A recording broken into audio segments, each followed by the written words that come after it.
आप देख रहे हैं डार्क फाइल्स। तो चलिए बढ़ते हैं आज की इस कहानी की ओर। मैं शहर में रहता हूँ। गांव बस यूं ही 2-4 दिनों के लिए घूमने आया हूँ, पर यहाँ आकर देखा तो बारिश अपना कहर बरसा रही थी।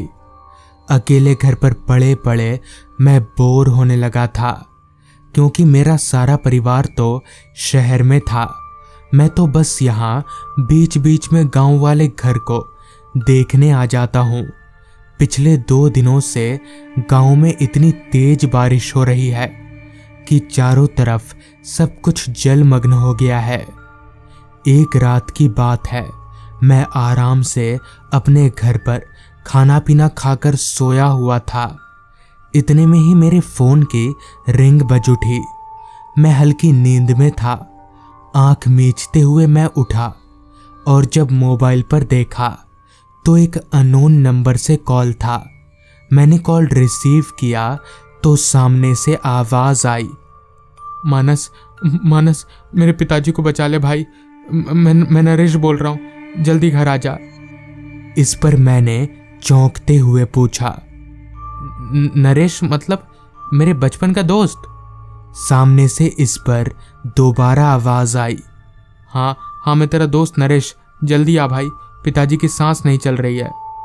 इतना कहकर उधर से नरेश ने शायद फोन रख दिया या कट हो गया, पता नहीं। नरेश मेरे बचपन का दोस्त है। हालांकि यहाँ आकर मैं सबसे पहले नरेश के यहाँ ही गया था, पर तब उसके घर पर ताला था। खैर, मैं तुरंत अपने बिस्तर पर से उठकर फास्ट एड किट का बैग रेडी करने लगा। चूंकि बाहर काफी तेज बारिश हो रही थी तो साथ में एक छाता भी ले लिया। सारी तैयारी करके मैंने जैसे ही बाहर जाने के लिए घर का दरवाजा खोला तो सामने का नज़ारा देखकर मेरे होश उड़ गए, क्योंकि घर के बाहर पूरा पानी जमा हुआ था। मैं कुछ देर के लिए सोच में पड़ गया कि अब क्या किया जाए। हालांकि नरेश का घर मेरे यहाँ से ज्यादा दूर नहीं था, पर इस पानी के बीच जाना क्या ठीक होगा? सही गलत सोचने का मेरे पास समय नहीं था। उधर एक पेशेंट की जान अटकी हुई है, मुझे किसी भी हालत में जाना ही पड़ेगा। ये सोचकर मैंने अपने पैजामों को घुटनों के ऊपर किया और सीधे पानी में उतर गया। तब रात के यहीं कोई 11-12 बज रहे होंगे। बारिश अगर नहीं भी हो रही होती तो भी इस वक्त तक गांव सुनसान हो जाता। मैं ज्यादा दिमाग ना लगाते हुए नरेश के घर की तरफ आगे बढ़ने लगा। एक हाथ में छाता और दूसरे हाथ में डॉक्टरी बक्सा लिए उस घुटने तक पानी में चलते हुए मुझे काफी दिक्कत हो रही थी। ऊपर से अंधेरा तो इतना ज्यादा था कि हाथ को हाथ दिखाना भी मुश्किल हो। हालांकि मेरे पास एक बैटरी टॉर्च थी, मगर वो उस अंधकार में चींटी समान थी। खैर, मैं पैरों को जोर जोर से खींचते हुए चले जा रहा था। चूंकि मैं यहाँ गांव काफी सालों के बाद आया था तो कहीं ना कहीं रास्ता पहचानने में मुझे दिक्कत हो रही थी। उसका मूल कारण बारिश का पानी और अंधेरा भी था। बादलों की गरज उस सन्नाटे भरे माहौल में किसी को भी डरा सकती थी। अभी मैं आगे बढ़ ही रहा था कि तभी मुझे मेरे सामने अंधेरे में एक बड़ा सा पेड़ नजर आया। मैंने अपनी टॉर्च की लाइट को उस पेड़ की तरफ घुमाया तो वो एक आम का पेड़ था। वही आम का पेड़ जिसके पास लोग दिन में आने से डरते हैं, क्योंकि ये पेड़ शमशान घाट में है। मुझे समझ आ गया कि मैं रास्ता भटक कर शमशान में आ चुका हूँ। डर की एक लहर मेरे पूरे जिस्म में दौड़ गई। मैं वहां से निकलने के लिए पीछे पलटने जा ही रहा था कि तभी मुझे एहसास हुआ कि किसी ने पानी के नीचे से मेरे दोनों पैरों को कसकर पकड़ा है, जिस वजह से मैं अपने पैरों को हिला नहीं पा रहा। मेरा डर कई गुना बढ़ गया। मैंने पानी में टॉर्च मारकर देखने की कोशिश भी की, मगर कुछ भी साफ नजर नहीं आया क्योंकि पानी मटमैला था। मैंने और ताकत लगाकर पैरों को खींचने की चेष्टा की, मगर कोई फायदा नहीं हुआ। मेरे पैर जैसे वहां अटक से गए थे। मुझे समझ आ गया कि अब मैं एक भारी मुसीबत में फंस गया हूं। हालांकि ऐसे मामलों में इंसान का दिमाग सही से काम नहीं करता, मगर मेरे साथ ऐसा नहीं हुआ। मैंने अपने जेब से मोबाइल निकाला, ये सोचकर कि नरेश को फोन करूंगा, मगर ये क्या, थोड़ी देर पहले तक मैंने जिस अननोन नंबर से बात किया था वो नंबर अब फोन से गायब हो गया था। अपने आप ही कोई नंबर मोबाइल से गायब कैसे हो सकता है, मुझे कुछ समझ में नहीं आ रहा था। इधर मेरा पैर अभी भी किसी ने पकड़ रखा था। मेरी धड़कन हर पल तेज होती जा रही थी।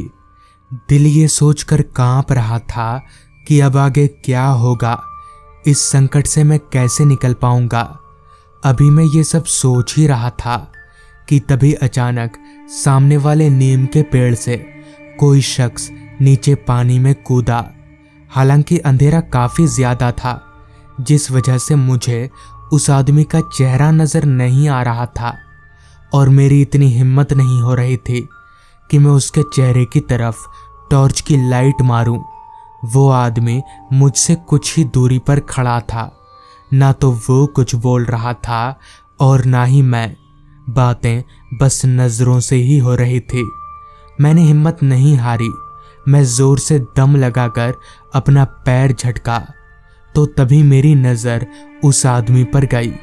मेरे पैर झटकते ही हलचल उस आदमी के शरीर में हुई। मैंने दोबारा जोर लगाया तो फिर से उसका शरीर हिला। समझ नहीं आ रहा था कि आखिर ये माजरा क्या है। बहुत हिम्मत जुटाकर मैंने बैटरी टॉर्च की लाइट को उस आदमी के चेहरे पर डाला तो उस आदमी का चेहरा देख मैं दंग रह गया।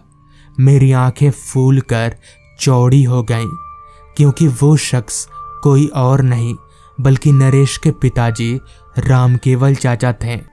मगर यह कैसे हो सकता है? रामकेवल चाचा के गले में एक गहरा निशान था। उनकी जबान बाहर लटकी हुई थी, मगर रामकेवल चाचा तो बीमार थे। मेरा डर थोड़ा कम हुआ, खत्म नहीं। मैंने चाचा से पूछा, चाचा आप यहाँ पर नरेश तो बता रहा था कि आप बीमार हैं।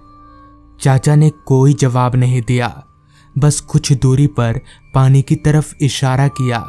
मैंने जब उनके किए गए इशारे की तरफ देखा तो मैं चौंक सा गया क्योंकि वहां पानी में एक अर्थी तैर रही थी जिस पर सफेद चादर में ढकी एक लाश पड़ी हुई थी। पर यहाँ ये अर्थी, ये लाश आई कहाँ से? मुझे कुछ समझ में नहीं आ रहा था। मैंने रामकेवल चाचा की तरफ देखा तो वो मुझे इशारा करके उस लाश पर से कफन हटाने को बोल रहे थे। मैं बहुत डरा हुआ था, मगर किसी तरह हिम्मत जुटाकर मैंने अपना हाथ आगे बढ़ाया और उस लाश के चेहरे पर से कफन हटाया तो सामने का नज़ारा देख डर के मारे मेरे पैर थर थर कांपने लगे। मैं अपना होश खोने लगा था। मैं काफ़ी ज़ोर से चीखना चाह रहा था, मगर मेरी चीख हलक में ही दब गई थी क्योंकि वो लाश किसी और की नहीं बल्कि नरेश की ही थी। आंखें भीतर की तरफ गती हुई और चेहरा ऐसा जैसे किसी ने शरीर से पूरा खून खींच लिया हो। मैंने रामकेवल चाचा की ओर देखा तो उनकी आंखें नम थी। उस वक्त मेरा दिमाग तो काम नहीं कर रहा था, मगर मैं इतना ज़रूर जानता था कि अगर मैं यहाँ रुका तो बच नहीं पाऊंगा, जिस वजह से मैंने तुरंत वहाँ से दौड़ लगा दी। अच्छी बात तो ये थी कि मेरे पैर भी आज़ाद हो चुके थे। मैं किसी तरह घर पहुँचा और पूरी रात जाग कर ही कटा दी। अगली सुबह जब मैंने इस बात का जिक्र लोगों से किया तो उन्होंने जो बताया वो होश उड़ा देने वाला था। दरअसल नरेश को एक घातक बीमारी हुई थी और गांव में जाति का भेदभाव होने के चलते उसका सही से इलाज नहीं हुआ, जिसके चलते उसने दम तोड़ दिया। इकलौते बेटे को खो देने के गम में बाप भी उस आम के पेड़ पर फांसी लगाकर मर गया। तब से गांव में कोई भी डॉक्टर आता है तो बाप बेटे की आत्मा उन्हें परेशान करती है। ये सब सुनकर मुझे काफ़ी दुख हुआ। तो दोस्तों, ये थी आज की कहानी। अगर आपको ये कहानी पसंद आई हो तो चैनल को ज़रूर सब्सक्राइब कर लें। तो मैं आपका दोस्त आर्यन जल्द ही मिलूँगा आपसे ऐसी ही एक कहानी के साथ।